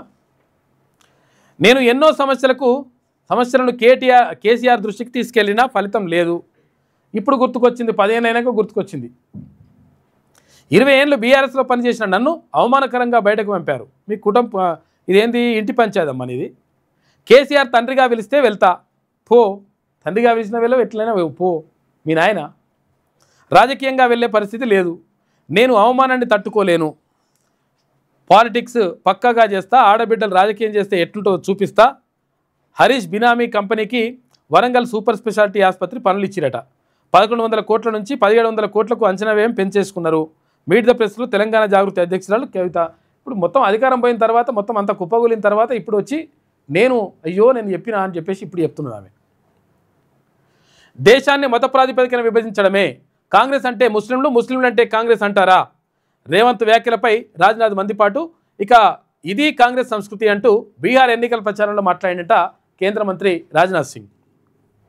ముఖ్యమంత్రి రేవంత్ రెడ్డిపై రక్షణ మంత్రి రాజ్నాథ్ సింగ్ మండిపడ్డారు. కాంగ్రెస్ అంటే ముస్లింలు, ముస్లింలు అంటే కాంగ్రెస్ అని అన్నారని, ఇది దేశాన్ని మత ప్రాతిపదికన విభజించడమని చెప్పేసి చెప్పారు. బీహార్ ఎన్నికల ప్రచారంలో భాగంగా చివరి రోజైన ఆదివారం ఆయన ఔరంగాబాద్ ససారంలో జరిగిన బహిరంగ సభల్లో ప్రసంగించారు. తెలంగాణ సీఎం చెప్పింది విన్నారా? కాంగ్రెస్ అంటే ముస్లింలు, ముస్లింలు అంటే కాంగ్రెస్ అని చెప్పేసి ఆయన అంటున్నాడు. ఇట్లయితే దేశాన్ని విభజించినట్టే అని చెప్పేసి ఇక్కడ కేంద్ర మంత్రి రాజ్నాథ్ సింగ్ అంటున్నాడు, మండిపడ్డాడు. ఓట్ల చోరీని అడ్డుకుంటే బీహార్లో గెలుపు మాదే అని చెప్పేసి అంటున్నాడు కాంగ్రెస్ పార్టీ అగ్రనేత రాహుల్ గాంధీ. దేశాన్ని విభజించడానికి యత్నిస్తున్న బీజేపీ, ఆర్ఎస్ఎస్ అని చెప్పేసి రాహుల్ ఆరోపిస్తున్నాడు. ఇక మోదీ షా ఎక్కడికి వెళ్ళినా ఓట్ల చోరీపై దొరికిపోతారని వ్యాఖ్య. ఇక సత్పురా టైగర్ రిజర్వ్లో రాహుల్ సఫారీ, బీజేపీ విమర్శలు. ఇక శిక్షణా శిబిరానికి ఆలస్యంగా రాహుల్ అంట శిక్షగా 10 బస్కీలు కొట్టిండట. ప్రధాని నరేంద్ర మోడీ, కేంద్ర హోంమంత్రి అమిత్ షా ఎక్కడికి వెళ్ళినా కూడా ఓట్ల చోరీ విషయంలో దొరికిపోతారని కాంగ్రెస్ నాయకులు రాహుల్ గాంధీ వ్యాఖ్యానించారు. ఓట్ల చోరీని అడ్డుకుంటే బీహార్లో 100% ఇండియా కూటమి అధికారంలోకి వస్తుందని ధీమా వ్యక్తం చేశారు. బీహార్ ఎన్నికల ప్రచారంలో భాగంగా ఆదివారం ఆయన కిషన్గంజ్, పూర్నియా సభల్లో మాట్లాడారు. దేశాన్ని విభజించడానికి బీజేపీ, ఆర్ఎస్ఎస్ ప్రయత్నిస్తున్నాయని ఆరోపించారు. అయితే ఇండియా కూటమి మాత్రం దేశాన్ని ఏకం చేయడానికి ప్రయత్నిస్తుందని తెలిపారు. ఓటు చోరీపై తాము చేసిన ఆరోపణలకు మోడీ, షా, ఈసీ వద్ద ఎలాంటి సమాధానం లేదని, ఇప్పుడు వాస్తవాలన్నీ ప్రజల ముందుకు వచ్చాయని చెప్పేసి హర్యానాలో ఆయన మాట్లాడాడు. బీహార్లో ప్రచారం పరిసమాప్తం అయిపోయింది. రేపు 122 అసెంబ్లీ నియోజకవర్గంలో ఓటింగ్ ఉంటుంది. ఇక 5వ పర్యాయం సీఎం నితీష్ దృష్టి పెడతా ఉన్నాడు మళ్ళోసారి గెలవాలని. ఆత్మవిశ్వాసంతో తేజస్వి యాదవ్ ఉన్నాడు. ఎవరి అంచనాలు వాళ్ళకే ఉన్నాయి. ఓటర్లకు 100 కోట్లు రెడీ చేసుకున్నాయంట పార్టీలు. 100 కోట్ల రూపాయలు రెడీ చేసుకున్నట్టు ఏడా జూబ్లీహిల్స్ ఉప ఎన్నికలలో ఇవ్వడానికి. జూబ్లీహిల్స్ ఉప ఎన్నికల్లో పార్టీల పంపిణీ వ్యయం ఖర్చుకు వెనకాడని ప్రధాన పార్టీల అభ్యర్థులు. పార్టీ బలహీనంగా ఉన్న చోట రెట్టింపు తాయిలాలు ఇస్తున్నాడ. 10,000 కాదు 20,000 కూడా తీసుకురంటున్నట్టు. అట్లా 2 లక్షల మంది ఓటర్ల లక్ష్యంగా నగదు పంపిణీ. ఇంట్లోని మహిళల చేతికే డబ్బు ఇచ్చేలా ఏర్పాట్లు చేస్తున్నట్ట. ఎందుకంటే మగవాళ్ళకి ఇస్తే తాగి మళ్ళీ ఏమన్నా ఓటు వేస్తారో లేదో తెలియదు, కానీ ఆడవాళ్ళకి ఇస్తే బరాబర్ వేస్తారని అనుకుంటారట.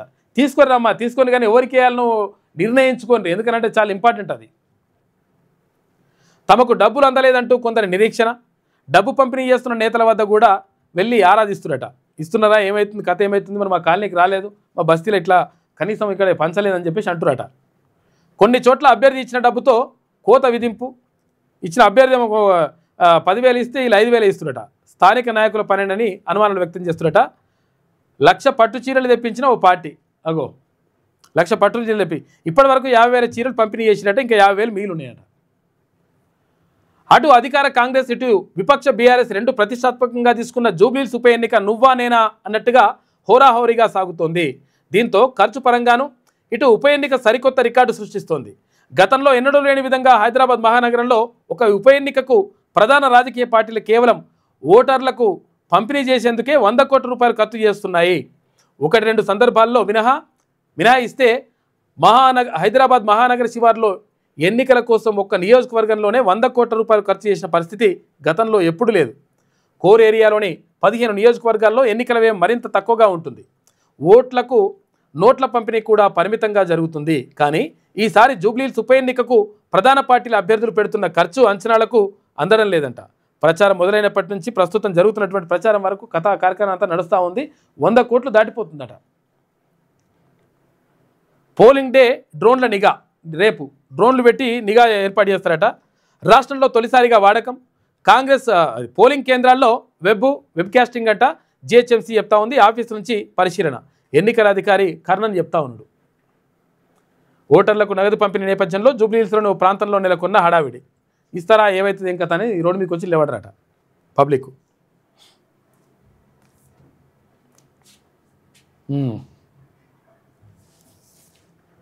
ఇక రాబోయే 10 రోజులు గజగజ అని చెప్పేసి అంటున్నారు. చలి ఎక్కువ అవుతుంది. మొన్న నుంచి 2 రోజుల నుంచి మొత్తం చలి మొదలైపోయింది. బాగానే ఉంటుందంట చలి ఈసారి. రాష్ట్రంలో మరింత పెరగనున్న చలి తీవ్రత 11వ తారీఖు నుంచి 19వ తారీఖు వరకు పలు జిల్లాల్లో ఉష్ణోగ్రతలు 10 డిగ్రీల లోపే నమోదయ్యే అవకాశం ఉంటుందట. 10 డిగ్రీల కంటే తక్కువ ఉంటుందట. రాష్ట్ర ప్రణాళిక అభివృద్ధి సంఘం హెచ్చరికలు జారీ చేస్తూ ఉంది. జాగ్రత్తగా ఉండండి, ముసలోళ్ళు ఉంటే ఇక జాగ్రత్తగా ఉండండి, కప్పుకునేటి మంచిగా ఏర్పాటు చేసుకోరి. బయటకు పోతే ఈ చలికోట్లు ఉంటాయి కదా, వేసుకోరి. వాయు కాలుష్యంతో ఢిల్లీ ఉక్కిరిబిక్కిరి. గ్యాస్ ఛాంబర్గా దేశ రాజధాని. దారుణంగా పడిపోయిన గాలి నాణ్యత. ఒక్కరోజు పీలిస్తే 20 సిగరెట్లు తాగినంత సమానమట. ఢిల్లీలో కాలుష్యంపై ఇవాళ సుప్రీంకోర్టు విచారణ చేస్తున్నది. దారుణంగా ఉంది. ఎందుకంటే ఇక్కడ ఏది పక్కకు పంజాబ్ కానీ తర్వాత హర్యానా కానీ అక్కడ ఏమైతుందంటే పంట పొలాలు ఉంటాయి కదా, ఈ వరి తర్వాత ఇవన్నీ వచ్చిన తర్వాత ధాన్యం వచ్చిన తర్వాత ఆ పంటను కాల్చేస్తారట గడ్డిని. ఆ గడ్డి కాల్చడంతో మొత్తం అదంతా పోయి పొగ అంతా ఢిల్లీ మీద పడుతున్నది. ఆ ఢిల్లీలో మొత్తం పొగంతా సూరి అదంతా కాలుష్యం అయిపోతుందట. మళ్ళీ అక్కడ ఉన్న వాహనాలు రకరకాలుగా ఇట్లంతా జరుగుతూ ఉందంట. దాంతో దారుణంగా ఉంది పరిస్థితి అక్కడ ఢిల్లీలో. మన దగ్గర నయం ఇంకా అట్లా చూసుకుంటే. భారీ ఉగ్ర కుట్ర భగ్నం. 3 అరెస్ట్ చేసిన గుజరాత్ ఏటీఎస్. ఒకరు హైదరాబాద్ డాక్టర్ అట, ఇక వీడే. 2 యూపీ వాసులు. ఆయుధాలు రసాయనాలు స్వాధీనం. పలు నగరాల్లో ఉగ్రదాడులకు కుట్ర చేసిరట. ఢిల్లీ, లక్నో, అహ్మదాబాద్లో రెక్కి నిర్వహించిండ్రు. అక్కడి నుంచి వచ్చి ఇక్కడ పట్టుకున్నారు ఏటీఎస్ పోలీసులు. పట్టణ ప్రాంతాల్లో 31,782 ఏంటి ప్రైవేట్ బడుల్లో ఏడాదికి ఒక్కో విద్యార్థిపై ఫీజు భారం ఇదంట. సిటీలా అంటే మొత్తం అంచనా వేస్తే కొంతమంది పిల్లలకి ₹1,00,000 2 లక్షల పిల్లల ఫీజులున్న పిల్లలు కూడా ఉన్నారు. కొంతమందికి 10,000 15,000 20,000 ఉన్న వాళ్ళు కూడా ఉన్నారు. అవన్నీ మొత్తం కూడా యావరేజ్ ఇస్తే ₹31,782 సంవత్సరానికి ఖర్చు పెడుతురట. ఏది హైదరాబాదు పరిసర ప్రాంతాల్లో, ఏది ప్రైవేటు బడులలో చదువుల కోసం పిల్లల మీద ఖర్చు పెడుతుంది ఇంత. పల్లెల్లో ₹19,554 అంటే కనీసం ₹20,000 అన్నట్టు, తక్కువ. దేశవ్యాప్త సగటు 25,000. ప్రభుత్వ ప్రైవేటు బడి ఏదైనా 30% మంది ట్యూషన్లకు కూడా వెళ్తురట గ్యారంటీగా. ఎందుకంటే ఈ బల్ల మీద నమ్మకం లేక మళ్ళీ సాయంత్రం వచ్చినాక మళ్ళీ ట్యూషన్ ఉంటుంది. ఏటికేడాది గణనీయంగా పెరుగుతున్న విద్యా వ్యయం. ఏది చదువుకు ఖర్చు ఎక్కువైతా ఉంది. కేంద్ర గణాంకాల శాఖ 2025 సర్వేలో వెల్లడి అని చెప్పేసి ఒక వార్త కనిపిస్తూ ఉంది. తెలంగాణ రాష్ట్ర ప్రభుత్వం గతంలో బట్టి విక్రమార్క ప్రతిపక్ష నాయకునిగా ఉన్నప్పుడు అసెంబ్లీలో ఆయన మాట్లాడిండు. ఏమని మాట్లాడిండు? 2009 రైట్ టు ఎడ్యుకేషన్ యాక్ట్ 2009 ప్రకారం మేము 100% మీ ప్రభుత్వం ఎందుకు అమలు చేయట్లేదు, అమలు చేసి ప్రైవేటు పాఠశాలల్లో కూడా పేద పిల్లలకు 25% మంది పిల్లలకు ఉచిత విద్య అందించాలనేటువంటిది అందులో ఉంది అని చెప్పేసి గతంలో మాట్లాడాడు బట్టి విక్రమార్క. తర్వాత ఇప్పుడు బట్టి విక్రమార్క ఏది ఉప ముఖ్యమంత్రిగా ఉన్నాడు, ఆర్థిక శాఖ కూడా అన్నీ చూసుకుంటున్నాడు. మరి ఇటువంటి పరిస్థితుల్లో ఇప్పుడేమైంది? ఇంకా ప్రభుత్వం ఏర్పడ్డది, తర్వాత అధికారంలో ఉన్నారు. రైట్ టు ఎడ్యుకేషన్ యాక్ట్ని ఎందుకు అమలు చేస్తలేరు? రైట్ టు ఎడ్యుకేషన్ యాక్ట్ని అమలు చేయడం ద్వారా, విద్యా హక్కు చట్టం 2009ని అమలు చేయడం ద్వారా ప్రభుత్వ పాఠశాలలతో పాటు ప్రైవేటు పాఠశాలల్లో ఉన్నటువంటి విద్యార్థులకు కూడా 25% మంది పిల్లలకు ఫ్రీ ఎడ్యుకేషన్ ఇవ్వాలనేటువంటిది, ఫ్రీ చదువులు ఇవ్వాలనేటువంటిది అందులో ఉంది. అది చేస్తలేరు. ఎందుకంటే ప్రైవేట్ కాలేజ్ స్కూళ్ళకు మంచి ఇవ్వాలి అని చెప్పేసి అనుకుంటున్నారా, మరి ఇంకేమనుకుంటారో తెలియదు. ఇటువంటి కథలన్నీ నడుస్తూ ఉన్నాయి. ప్రభుత్వం దీనిపైన దృష్టి పెడితే మంచిగా ఉంటుంది. పాపం పేదలు చాలామంది బడికి పోవాలంటే, ఇటు బడికి పోవాలంటే ఆగమే ఉన్నది పరిస్థితి, అటు హాస్పిటల్కి పోవాలంటే కూడా ఆగమే ఉన్నది. ఏం చేయాలి? గుండెపోట్లు వస్తట్టున్నాయి ఇట్లా. అటువంటి పరిస్థితి ఉన్నది. కాబట్టి విద్యా వైద్యాన్ని ఉచితంగా ప్రభుత్వమే అందించాలి. ఇటువంటి పరిస్థితి ఉండదు అట్లా చేస్తే. ప్రభుత్వ విద్యా సంస్థలపై కేంద్ర రాష్ట్ర ప్రభుత్వాలు వేల కోట్లు ప్రజాధనం ఖర్చు చేస్తున్నా కుటుంబాలపై ఆర్థిక భారం ఏమాత్రం తగ్గడం లేదని కేంద్ర ప్రభుత్వం తాజాగా చేసినటువంటి అధ్యయనంలో తేలిందంట. దేశవ్యాప్తంగా పిల్లల చదువుల కోసం కుటుంబాలు చేస్తున్న ఖర్చులపై కేంద్ర గణాంకాల శాఖ ఏడాది ఏప్రిల్ జూన్ మధ్య ఇట్లా చేసిందంట. చేస్తే ఎంతున్నదంట ఖర్చు. ఇక రాకెట్ లాంటి యుద్ధ విమానం ఎక్స్-బ్యాట్ అంట, నిట్ట నిలువున టేకాఫ్ అయ్యే సత్తా ఉంది, ల్యాండింగ్ కూడా అలాగే ఉంటుందంట. ఇక జీపీఎస్ లేని చోట్ల హైవ్ మైండ్ ఏఐ సాయంతో ప్రయాణం చేస్తుందంట. అమెరికన్ డిఫెన్స్ టెక్నాలజీ దిగ్గజం షీల్డ్ ఏఐ అద్భుత ఆవిష్కరణ. ఈ విమానాలను భారత వాయుసేనకు విక్రయించే యోచన ఉందంట. షీల్డ్ ఏఐ ఇండియా ఎండి సర్జన్ షా చెప్తున్నాడు. అమెరికాలో తయారవుతుందంటే ఇండియాకి అమ్దామని చూస్తున్నారట. సైబర్ నేరాలపై సమరం. 5 రాష్ట్రాల్లో Telangana cyber security bureau operation. నిజంగా ఈ పని చేయండి నిజంగా. ఎందుకంటే సైబర్ మోసగాళ్ళు మొత్తం రోజుకు దోసుకుపోతున్నారు పైసలు. అమాయకుల నుంచి కొల్లగొడుతున్నారు కొడుకులు. 25 రోజుల్లో 81 మంది సైబర్ నేరగాల అరెస్టు. 95 కోట్ల రూపాయల మోసపూరిత ఆర్థిక లావాదేవీల గుర్తింపు. నేరస్తుల్లో బ్యాంకు ఉద్యోగులు, విద్యావంతులు. నేర ముఠాల మౌలిక వసతులను ధ్వంసం చేయడమే లక్ష్యం. సైబర్ మోసాలపై అప్రమత్తంగా ఉండాలని చెప్పేసి టీజీసీఎస్బీ చెప్తా ఉంది. మొత్తం మీద సైబర్ నేరాలపైన దృష్టి పెట్టినట్ట పెట్టాలి. ఇక 1,57,322 రూపాయలు వచ్చినాయట. ఏది? ఒక రోజుకు సంబంధించి యాదగిరిగుట్ట ఆదాయం. 1 కోటి దాటిన యాదగిరిగుట్ట ఆలయ ఒక్కరోజు ఆదాయం. స్వామివారిని దర్శించుకున్న 88,000 మంది భక్తులు. సత్యదేవుడి వ్రతాల్లో పాల్గొన్న 1958 మంది అంట. ఒక రోజుకు 1 కోటి రూపాయల పైనే వస్తున్నాయట. అంటే వచ్చినాయట, ఇది రికార్డు ఉన్నట్టుంది. 1,57,322 రూపాయలు వచ్చినాయట నిన్న. ఇది ఆంధ్రజ్యోతిలో ఉన్నటువంటి ప్రధాన కథనాలు. అయితే ఒకసారి శనార్థి తెలంగాణ చూద్దాం. జూబ్లీహిల్స్ నియోజకవర్గం ముగిసిన ప్రచారం, ఆగిన ప్రచార రథాలు. జూబ్లీహిల్స్లో రేపే పోలింగ్ ఉంటుంది. పోలింగ్కు అన్ని ఏర్పాట్లు పూర్తయినాయి. మొత్తం ఓట్లు 3,99,000 అంటున్నారు. 4 లక్షల ఓట్లపై చిలుకున్నాయి ఓట్లు. పురుషుల ఓట్లు 2,07,382. మహిళా ఓట్లు 1,91,593 అంట. మొత్తం పోలింగ్ కేంద్రాలు 407. నియోజకవర్గంలో వైన్స్ షాపులు మూసేసిరు. సెగ్మెంట్లో అమల్లోకి 144 సెక్షన్ వచ్చింది. వైన్స్ను మూసేస్తే పక్క నుంచి తెచ్చుకుంటారు. ఏమంటే నియోజకవర్గం దాటితే అయిపోయాయి. సెగ్మెంట్లో అమల్లోకి 144 సెక్షన్. ఈ నెల 14న ఓట్ల లెక్కింపు ఉంటుంది. దీనికి సంబంధించినటువంటి వార్త కనిపిస్తూ ఉంది. రేపు ఉదయం 7 గంటలకు ఓటింగ్ ప్రారంభమవుతుంది. రేపు ఉదయం నుంచి సాయంత్రం దాకా పోలింగ్ జరుగుతుంది ఉప ఎన్నికకు సంబంధించి. తర్వాత 14 తారీఖు నాడు రిజల్ట్స్ ఉంటాయి. బీహార్ రిజల్ట్స్ కూడా 14 తారీఖు నాడే ఉంటాయి. బీహారు 2వ విడత ఎన్నికలు కూడా రేపే ఉన్నాయి. 14 తారీఖు నాడు రిజల్ట్స్ ఉంటాయి. గోపీనాథ్ మరణం మిస్టరీ. ఆయన జూన్ 6న చనిపోయారా, 8న చనిపోయారా? కేటీఆర్ వచ్చిన తర్వాతే మరణ వార్తను బయటకు చెప్పారు. నా కొడుకుతో సునీతకు పెళ్లి కాలేదు. ఇప్పుడు అభ్యర్థి కంట. ఇది డబ్బు సమస్య కాదు, గుర్తింపు సమస్య. గోపీనాథ్ తల్లి మహానందకుమారి సంచలన వ్యాఖ్యలు. మాగంటి మొదటి భార్య మాలిని కొడుకు తారక్తో కలిసి మీడియా సమావేశం ఏర్పాటు చేసిందంట ఆమె నిన్న. ప్రోటోకాల్ పేరుతో ఇబ్బంది పెట్టారు. బీఆర్ఎస్లో తీవ్ర ఇబ్బందులు పడ్డా. వరంగల్ సూపర్ స్పెషాలిటీ ఆసుపత్రి కడుతుంది హరీష్ బినామీనే. మేడారం టెండర్లలోనూ అక్రమాలు జరిగాయి. తెలంగాణ జాగృతి చీఫ్ ఎవరు కవిత చెప్తుందంట. ఇవాళ గుర్తుకొచ్చింది ఆమెకు 10 ఏళ్ళు అయినాక.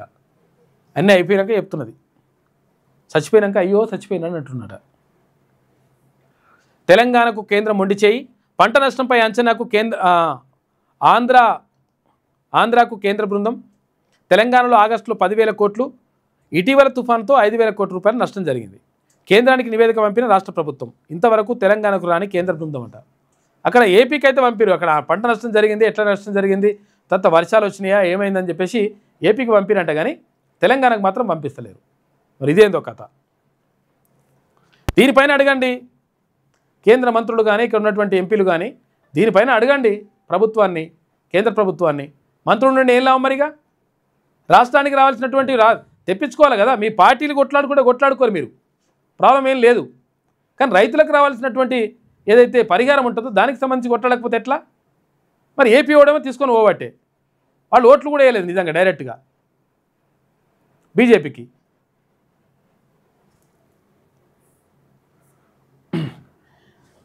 ఇందిరా ఒప్పుకోలే, పాక్ అణుకేంద్రంపై దాడికి ఇండియా ఇజ్రాయెల్ పథక రచన చేశాయి.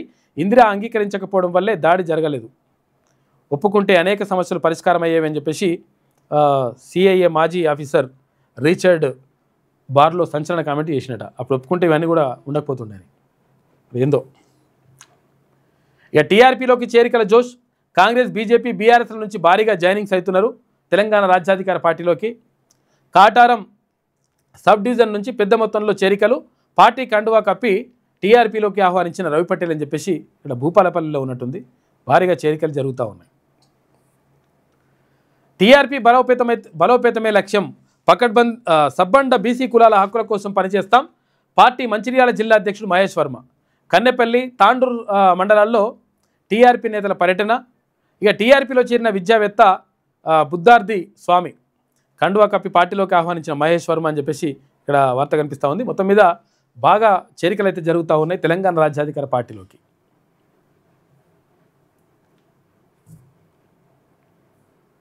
తెలంగాణ రాజ్యాధికార పార్టీలోకి చేరికల పరంపర కొనసాగుతోంది. ఇక భూపాలపల్లి, కాటారం సబ్ డివిజన్ నుంచి బొడ్డు తరుణ్ ఆధ్వర్యంలో ఆదివారం దాదాపు 50 మందికి పైగా యువకులు టీఆర్పీ తీర్థం పుచ్చుకున్నారు. నేరేడుపల్లి గ్రామం నుంచి ఎన్ఎస్యుఐ మండల స్థాయి అధ్యక్షుడిగా కొనసాగిన బండి సునీల్ యాదవ్ తెలంగాణ రాజ్యాధికార పార్టీ భూపాలపల్లి జిల్లా అధ్యక్షుడు రవి పటేల్ సమక్షంలో టీఆర్పీలో చేరారు. జిల్లా అధ్యక్షుడు రవి పటేల్ వారికి కండువా కప్పి ఆహ్వానించారు. అనంతరం రవి పటేల్ మాట్లాడుతూ పార్టీలో చేరిన యువకులందరికీ స్వాగతం పలుకుతూ శుభాకాంక్షలు తెలియజేశారు. పార్టీ బలోపేతానికి కృషి చేస్తూ నిత్యం ప్రజా సమస్యలపై పోరాడాలని, సమస్యలు ఎక్కడున్నా టీఆర్పీ కార్యకర్తలు ముందుండాలన్నారు. ఐకమత్యంతో అందరినీ కలుపుకొని పోతూ క్షేత్రస్థాయిలో వాటిని బలోపేతం చేస్తూ నిజాయితీగా పనిచేయాలన్నారు. రాబో రోజుల్లో టీఆర్పీలో యువతకు పెద్దపీట వేస్తూ రాజకీయ అవకాశాలు కల్పించబడతాయని అన్నారు. పార్టీ కోసం కష్టపడి పనిచేయాలని సూచించారు. ఈ సందర్భంగా యువకులు తరుణ్ మాట్లాడుతూ తీర్మాన్మలన ఆశయాలకు అనుగుణంగా పనిచేస్తామని అన్నారు. తెలంగాణ రాష్ట్రంలో బహుజనుల కోసం పోరాడుతున్న ఏకైక వ్యక్తి తీర్మాన్మలన అని, ఆయనతోనే ఈ రాష్ట్రం పురోగతి సాధిస్తుందనే విశ్వాసంతో టీఆర్పీలో చేరామన్నారు. తీర్మాన్మలన విద్య, వైద్యం, సత్వర న్యాయం, భూమి లేని పేద రైతులకు 2 ఎకరాల భూమి అంశాలతో బీసీ, ఎస్సీ, ఎస్టీ మైనార్టీలతో కలుపుకొని 2028లో ప్రభుత్వాన్ని ఏర్పాటు చేస్తుందని ధీమా వ్యక్తం చేశారు. మా వంతుగా పార్టీ కోసం కష్టాన్ని సైతం లెక్క చేయకుండా, శక్తివంచన లేకుండా క్షేత్రస్థాయిలో పార్టీని బలోపేతం చేస్తామని అన్నారు. అనంతరం సునీల్ మాట్లాడుతూ జిల్లా కేంద్రంలోని టీఆర్పీ ఆదేశాల మేరకు పనిచేస్తామని అన్నారు. రాష్ట్రంలో 2028లో టీఆర్పీ అధికారంలోకి రావడానికి నా వంతుగా కృషి చేస్తానన్నారు. ఇక బీసీ, ఎస్సీ, ఎస్టీ మైనార్టీలను కలుపుకొని ముందుకు పోతూ భూపాలపల్లిలో రవి పటేల్ని టీఆర్పీ ఎమ్మెల్యేగా గెలిపించుకోవడం కోసం పనిచేస్తూ ప్రజా సమస్యల మీద పోరాడతామన్నారు. పార్టీ ఎజెండా గడప గడపకు తీసుకెళ్తూ నా బాధ్యతలు నేను సక్రమంగా నిర్వర్తిస్తాను, నిజాయితీగా పార్టీ కోసం నిరంతరం పనిచేస్తానని తెలిపారు. ఈ కార్యక్రమంలో బొడ్డు తరుణ్తో పాటు కాటారం కార్యకర్తలు మరియు జిల్లా నాయకులు ఇనుగాల ప్రణయరాజ్, గండు కరుణాకర్, సామల చంద్రశేఖర్, బండి సునీల్, ఎండి సలీం పాషా తదితరులందరూ కూడా నిన్న పాల్గొన్నారు. దీంట్లో ఇక్కడ పార్టీ బలోపేతం కోసం పనిచేస్తామని చెప్పేసి తాండూరు నుంచి చెప్తా ఉన్నారు. తెలంగాణ రాజ్యాధికార పార్టీ బలోపేతమే లక్ష్యంగా పనిచేయాలని టీఆర్పీ నేతలు, శ్రేణులకు మంచిర్యాల జిల్లా టీఆర్పీ అధ్యక్షుడు మహేష్ వర్మ పిలుపునిచ్చారు. అయితే ప్రజా చైతన్య యాత్రలో భాగంగా మంచిర్యాల జిల్లా బెల్లంపల్లి నియోజకవర్గంలో టీఆర్పీ నాయకులు విస్తృతంగా పర్యటించారు. కన్నెపల్లి మండలంలోని పలు గ్రామాల్లో పర్యటించి నెన్నెల మండల కేంద్రంలోని కృష్ణపల్లి గ్రామంలో పురాతన శివుడి దేవాలయాన్ని సందర్శించి శివుడిని దర్శించుకున్నారు. అనంతరం అదే గ్రామానికి చెందిన నీరటి అంజన్న తండ్రి మోహన్ ఇటీవల హార్ట్ స్ట్రోక్తో మృతి చెందగా వారి కుటుంబాన్ని పరామర్శించారు. వారి కుటుంబానికి అండగా ఉంటామని భరోసా ఇచ్చారు. ఇక కన్నెపల్లి మండలంలో పర్యటించిన టీఆర్పీ నేతలు స్థానిక ప్రజల నుంచి అక్కడి సమస్యలను అడిగి తెలుసుకున్నారు. బీసీ ఉద్యమానికి ఆకర్షితులైన తాండూరు మండలానికి చెందిన విద్యావేత్త బుద్ధార్థి స్వామి తెలంగాణ రాజ్యాధికార పార్టీలో చేరారు. ఆయనకు మంచిర్యాల జిల్లా అధ్యక్షుడు మహేష్ వర్మ, ప్రధాన కార్యదర్శి శ్రీనివాసులు పార్టీ కండువా కప్పి ఆహ్వానించారు. ఈ సందర్భంగా బుద్ధస్వామి మాట్లాడుతూ తాను తెలంగాణ రాజ్యాధికార పార్టీ బలోపేతం కోసం శక్తివంచన లేకుండా కృషి చేస్తానన్నారు. అయితే సంస్థాగతంగా టీఆర్పీ బలోపేతం కోసం తన వంతు ప్రయత్నాలు చేస్తానన్నారు. ఈ కార్యక్రమంలో టీఆర్పీ జిల్లా నాయకులు లతీఫ్, తర్వాత పడాల శివతేజ, సాయి కుమార్, పులుగం రాజేందర్, చాపిడి ప్రశాంత్ తదితరులు అందరూ కూడా పాల్గొన్నారు. మొత్తం మీద ఈ తెలంగాణ రాజ్యాధికార పార్టీలోకి చేరికల పరంపర మాత్రం కొనసాగుతున్నట్టుగా అనిపిస్తూ ఉంది. భారీగానే చేరికలు జరుగుతున్నాయి. ఇక ఉగ్రదాడులకు ప్లాన్, ముగ్గురిని అరెస్ట్ చేసిన గుజరాత్ యాంటీ టెర్రరిస్ట్ స్క్వాడ్ అంట దేశంలో ఉగ్రదాడులకు ప్లాన్ చేసినట్టుగా ఏటీఎస్ అధికారులు వెల్లడి. పట్టుబడిన వారిలో హైదరాబాద్ ఉండడంతో నగరవాసుల్లో కలకలం జరుగుతూ ఉందంట. వాడు డాక్టర్ అంట, డాక్టర్ మరి ఏం డాక్టర్ పని చేయాలి కానీ ఇదారా ప్రాణాలు కాపాడే చేయాలని కానీ ప్రాణం పోయేటి చేస్తున్నట్టు వీడు వేస్ట్ ఫెలో. ఆఖరి రోజు హోరాహోరీ, రేవంత్ వర్సెస్ కేటీఆర్.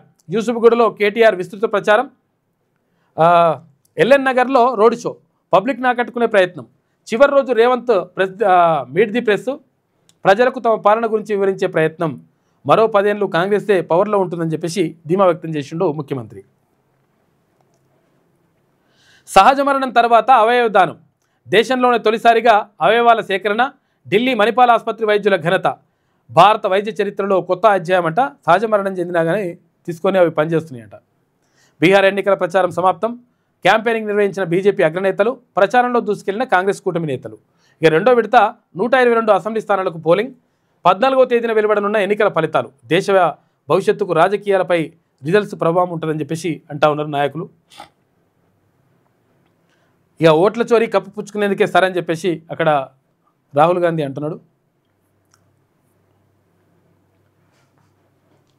ఆవేశం వెనుక అంతులేని వెదలు, ఆస్తి చిచ్చులో కాలిపోతున్న బంధాలని చెప్పేసి ఒక ప్రత్యేక వ్యాసం కనిపిస్తూ ఉంది. సంజాపూర్ ఘటన వెనుక అసలేం జరిగింది అంటే ఇలా అన్నదమ్ముళ్ళు, అక్క చెల్లెళ్ళు, తర్వాత తండ్రి బిడ్డ ఇవే లేకుండా మొత్తం చంపేసుకుంటున్నారు ఆస్తుల కోసం. ఇటువంటి అందుకనే మాయమైపోతున్నడమ్మా మనిషన్నవాడు, మచ్చుకైనా లేడు చూడు మానవత్వం ఉన్నవాడు అని చెప్పేసి అందశ్రీ రాసిండు. ఇవాళ చనిపోవడం నిజంగా ఆయన చనిపోయిందని చెప్పేసి అంటుంటే చాలా బాధ అనిపిస్తుంది. నిజంగా మానవత్వం లేకుండా పోతుంది. మొత్తం కూడా కుటుంబ బాంధవ్యాలు, బంధుత్వాలు, స్నేహాలు, వ్యూహాలు ఇవన్నీ ఏం పనిచేస్తారేమంట. ఆస్తులు బీస్తులు ఇవే చూసుకుంటున్నారు లెక్క. అందశ్రీ అందుకనే ఆ పాట ద్వారా చెప్పేసిండు, మాయమైపోతున్నాడమ్మా మనిషి అన్నవాడు. ఇక నేటి మాట చూసుకుంటే లంచగొండితనం కరోనా మహమ్మారిని మించిపోతుంది. ప్రభుత్వ కార్యాలయాలు అవినీతి కేంద్రాలుగా మారిపోయాయి. రోజు ఎక్కడో అక్కడ లంచం తీసుకుంటూ పట్టుబడిన అధికారుల ప్రవర్తనలో ఆవగింజంతైనా మార్పు కనిపిస్తలేదు. బల్ల కింద చేయి పెట్టనిది ఫైలు కదలట్లేదు. ఆఫీసర్లకు ఎంతో కొంత సొమ్ము ముట్టందే పని కావట్లేదు. తిరిగి బయజారైపోయిన బాధితులు లంచం ఇవ్వడానికే మొగ్గు చూపుతున్నారు. కడుపు మండిన కొంతమంది అవినీతి అధికారులకు సమాచారం ఇచ్చి నేరుగా పట్టిస్తున్నారు. ఉన్నతమైన చదువులు చదువుకొని సర్కారు కొలువులు సాధించి ప్రభుత్వం ఇచ్చే జీతభత్యాలు తీసుకొని సిగ్గు లేకుండా సామాన్యుల లంచాల పేరుతో హింసిస్తున్నారు. సామాన్యులని లంచాలు తీసుకునే అధికారులను కఠినంగా శిక్షించే చట్టాలు రావాలి. లంచం ఇవ్వడం కూడా నేరమని ప్రతి ఒక్కరూ తెలుసుకోవాలని చెప్పేసి పెద్దపల్లి రాజన్న లంచాల గురించి రాసిండు. బీసీ రిజర్వేషన్లు సామాజిక తెలంగాణ నిర్మాణంలో కీలక అడుగు అని చెప్పేసి జనసమితి రాష్ట్ర అధ్యక్షుడు కోదండరామ్ అంటా ఉన్నారు. ఆయన ప్రమాణ స్వీకారం చేసేటప్పుడేమో కోదండరామరెడ్డి అని చేసిండ్రు, ఇప్పుడేమో కోదండరామ్ అని అంటున్నారు అని చెప్పేసి విమర్శలు వస్తూ ఉన్నాయి. బీసీ రిజర్వేషన్ల కోసం రాజ్యాంగ సవరణ చేయాలి. బీసీలకు విద్యా ఉద్యోగ రాజకీయాల్లో 42% రిజర్వేషన్లు కల్పించాలి. BC JAC chairman Manasa Prasanna Kumar అని చెప్పేసి ఒక వార్త. తేమ పేరుతో పత్తి రైతులను నిండా ముంచుతున్న దళాలు. ఏంది ఇప్పుడు అసలు యాక్చువల్గా పత్తి అట్లనే ఉన్నదంట. తర్వాత ఇప్పుడు ఏంది ఒడ్లు కూడా ఈ మ్యాచర్ వస్తుంది కదా, 17% రావాలని చెప్పి 17 రావాలని చెప్పేసి అంటున్నారంట. అది 20 వచ్చినా కొంటే కొంతవరకు ఊరట లభిస్తుండే. మరి ఏందో కథ అది. ఇది శనార్థి తెలంగాణలో ఉన్నటువంటి ప్రధాన కథనాలు. అయితే ఒకసారి ఈమె ఏమంటుందో చూద్దాం. ఇగో అభివృద్ధికా అరాచకానికా అని చెప్పేసి మీ ఓటు ఎవరికో తేల్చుకోండి, జూబ్లీహిల్స్ ప్రజలకు కేటీఆర్ పిలుపు అని చెప్పేసి ఒక 2 ఏళ్ల పాలనకు రెఫరెండం కాదు, జూబ్లీహిల్స్పై మళ్ళీ చేతులు ఎత్తేసిన సీఎం అని చెప్పేసి ఇట్లా రాసుకొస్తుంది అనమాట. ఈమె బీజేపీతో రేవంత్ దోస్తి, ఇల్లు అయిపోయింది, ఈఎంఐ మిగిలింది, హైదరాబాద్ అని చెప్పేసి ఈ కూల్చివేతలకు సంబంధించి పేదల ఇల్లు అయితే కొంతవరకు మరి ఆపాలి, ఇప్పుడు ఆపుతున్నారని చెప్పి తెలుస్తుంది. ఆపితే మంచిగా ఉంటుంది. 100% హైడ్రా చేస్తున్నటువంటి పని మంచిదే, కానీ పేదల విషయానికి వచ్చినప్పుడు మాత్రం జాగ్రత్తగా ఉండాలి. పేదల విషయానికి వచ్చినప్పుడు మాత్రం తొందరపాటు నిర్ణయాలు తీసుకోవద్దు. కేంద్ర బలగాలు నిఘా డ్రోన్లంట. జూబ్లీహిల్స్ పోలింగ్కు కట్టుదిట్టమైన భద్రత. 226 సమస్యాత్మక పోలింగ్ కేంద్రాలు గుర్తించినట. 8 కంపెనీల సిఐఎస్ఎఫ్ బలగాల మోహరింపు.